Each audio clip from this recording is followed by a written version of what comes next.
Hello, everybody. The morning sun remained hidden behind gray clouds as the soft call to prayer echoed from a small mosque tucked into the corner of Rue de la Pole, one of the densest neighborhoods in the heart of Roubaix. A few men stepped out from a kebab shop, folded their prayer rugs, and made their way home, passing a halal butcher just unlocking its doors. Along the narrow streets, lined with murals, discount banners, and Arabic graffiti, the city felt like it didn't quite belong to France, or at least not to the France we imagine when we think of Paris. Roubaix rarely makes headlines for pleasant reasons. This small city of around 96,000 residents often surfaces in investigative reports, political debates, or emergency broadcasts about radicalization, Islamization, and no-go zones. For many far-right politicians in France, Roubaix has become a kind of shorthand, a failed integration experiment, a place they claim has slipped out of the Republic's hands. But behind those labels, life goes on. Like any city in the world, Roubaix has its own rhythm, and today that rhythm pulses through the voices and footsteps of its large Muslim community. So large, in fact, that some media outlets have dubbed it the Muslim capital of France. Is that true? Is Roubaix really a Muslim city inside a secular nation growing increasingly hostile toward visible religious expression? We need to pause here, because this is where things get sensitive. Officially, France prohibits the collection of religious data in its national census, but independent studies estimate that between 40 and 60% of Roubaix's residents have backgrounds from Muslim-majority countries like Morocco, Algeria, Tunisia, and Turkey. Some reports, especially from international and conservative media, claim the figure is as high as 90%, though such numbers are hard to verify scientifically.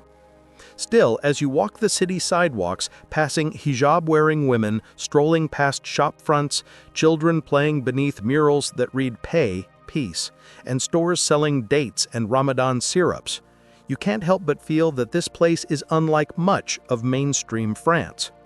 But make no mistake, Roubaix is not a romanticized Muslim city. It's not a place of Gulf wealth or Turkish order. This is the poorest city in France. Over 45% of its population lives below the poverty line. Unemployment is high. Infrastructure is crumbling. Abandoned buildings dot the landscape. And many of its youth drift without direction, in a city that feels largely forgotten by the state. And in the midst of this deep inequality, Islam grows, not as the political radicalism some fear, but as a source of identity, dignity, and social solidarity. A Muslim clothing shop owner near Plaza de la Liberté offered a bittersweet smile as he said, "Here, the mosque is not just a place of worship, it's a shelter from a world outside that doesn't care about us." We haven't even started talking about France as a whole, about hijab bans, mosque closures, or the intense surveillance of Islamic schools. This is just the surface, and that surface is called Roubaix, the silent city, now shaking the narrative of the Republic. Here, the grand questions of Islam, integration, and secularism in France aren't just abstract debates.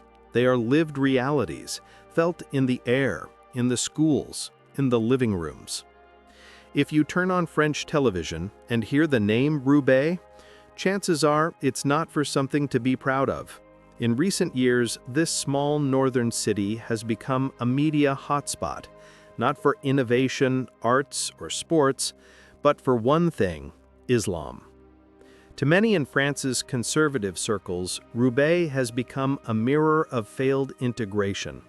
A 2022 television documentary aired on the national channel M6 ignited a major controversy. In the program, undercover reporters filmed Muslim-owned shops allegedly selling items deemed un-French, faceless dolls, Islamic children's books, and modest religious clothing. These were presented as signs of radicalization. The broadcast went viral, and overnight, Roubaix became a symbol of the Islamist threat within the nation. But what the cameras didn't show was Fatima, a single mother running a Muslim clothing shop with 3 female employees. Or Hassan, a barber who donates food to the local mosque during Ramadan. Or the teachers who show up every morning guiding immigrant background children toward university dreams. Roubaix is far from perfect, but it is not a nest of extremism. And yet a narrative was built, and it is always harder to erase a stigma than to create one. Since that documentary aired, daily life in Roubaix has shifted. Police show up more quickly, act more firmly, and carry more suspicion. Muslim religious organizations now tread carefully. Even minor administrative errors can be interpreted as threats to secularism. An imam at one of the local mosques, who preferred to remain anonymous, spoke with a flat tone. "We're not breaking the law, but we live as if we're always guilty. We have to be better than everyone else just to be seen as normal." Young people feel it too. If you're Muslim and from Roubaix, expect more checks at the station, said Amin, a 19-year-old student. Wear a hoodie, have an Arabic name, and you're a target instantly. And this stigma doesn't just come from outside. Even in northern France, people from nearby Lille, a major city just 20 minutes away, often look down on Roubaix residents as failures, too Islamic, too foreign, too much trouble for the Republic. Far-right politicians like Eric Zemmour and Marine Le Pen frequently mention Roubaix in their speeches. To them, it's proof that Islam cannot integrate with France. For these voices, Roubaix is a warning, not an example to learn from, but a threat to be contained.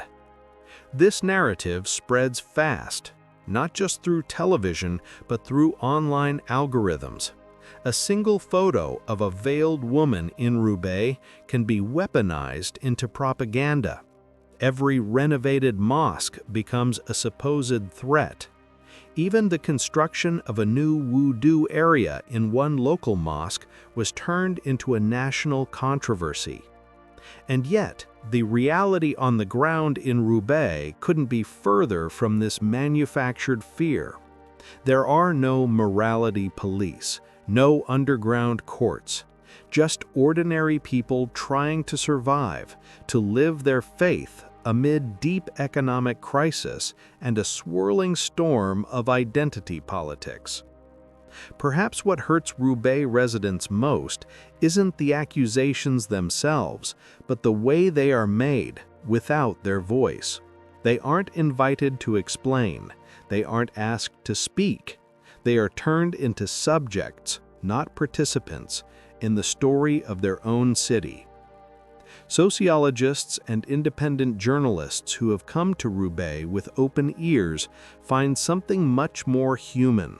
Communities helping each other, small businesses scraping through crisis, and young people still daring to dream, even in a system that constantly tries to clip their wings. Roubaix is under the spotlight, but what the world sees is not its light, only its shadow. Behind the spotlight and stigma, the Muslim residents of Roubaix lived their lives with quiet strength. The mosques are not just places of worship, but centers of solidarity. Inside, children learn to read the Quran, elders discuss education, and teenagers find direction when the outside world turns away. Despite limited support, this community uplifts each other. When one Muslim-owned store faces intolerance, other shops rally support. When the media accuse them of radicalization, mothers focus on teaching their children about a compassionate Islam. Roubaix is proof that steadfastness isn't about shouting. It's about quiet consistency in preserving identity amid the storm. Because the state often closes doors, the people of Roubaix have learned to create their own spaces. Informal schools are opened in community centers to help children struggling in public schools. Job training programs are run by local NGOs for young people who face barriers to employment because their last names sound too foreign. Cultural festivals are held to show that being Muslim and being French are not mutually exclusive. Though often met with suspicion, they do not respond with hatred. They resist through existence, by staying present, by contributing, by greeting a world that turns a deaf ear. Today, Roubaix is more than just a city in northern France. It is a symbol of old wounds between the state and its citizens, but also a symbol of hope that tension can be bridged by courage, dialogue, and humanity. The Muslim community of Roubaix asks for no special treatment. They just want respect, to be seen, to be heard, to be accepted. And in their quiet yet unending struggle, perhaps France can learn something. That being a republic doesn't mean uniformity, and that true strength lies not in sameness, but in acceptance.